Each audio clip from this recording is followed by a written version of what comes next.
Irish friend said to me, please remember one thing. There's no Irish problem, only an English problem. Well, this film is about that English problem. And not so long ago, a distinguished Englishman described the gunmen of Ireland as baboons. Well, this film also explains what made one Irishman named Michael Collins a baboon.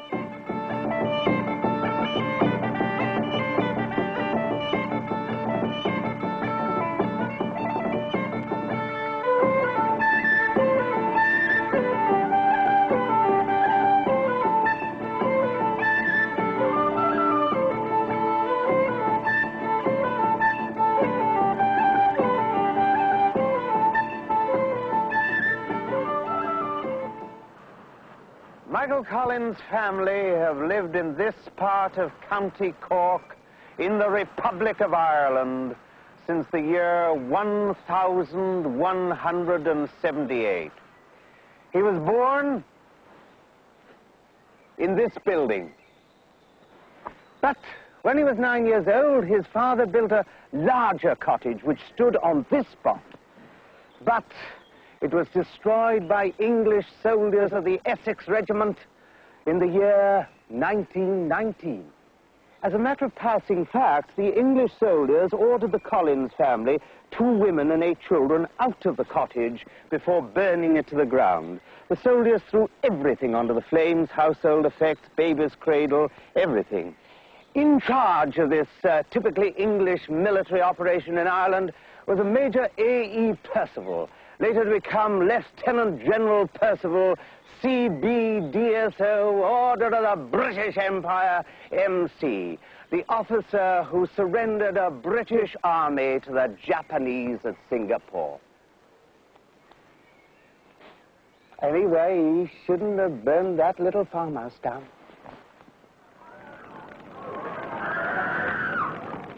Michael Collins was born in the year 1890. In that year, the great Irish political fighter Charles Stewart Parnell was destroyed by bigoted moralists.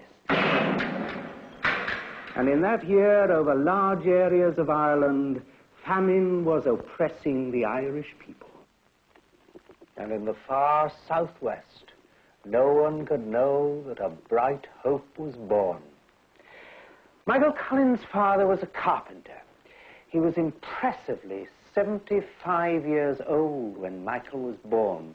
He gained a little education from a relative, a wandering hedge schoolmaster. And then in this rustic isolation, after his day's work was done, he pursued his studies and became a scholar of Latin and Greek and of French and English and of his own native Irish. And he became a mathematician. This was the standard of human endeavor that Michael Collins learned to love through his old father. Michael Collins once said, "Great age holds something for me that is awesome. I am much fonder of old people in the darkness than I am of young people in the daylight." I'm wondering if you have to be a Celt to understand that.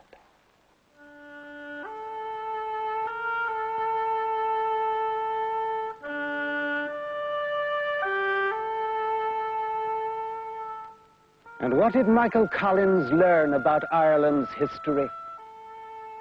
He learned about the murderous conquest of the English Elizabethans. He learned about the murderous progress of the English Cromwellians.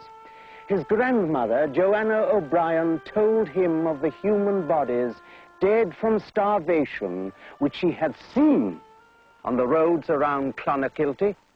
During his own father's lifetime, well over 1 million Irish people died of starvation under English patronage.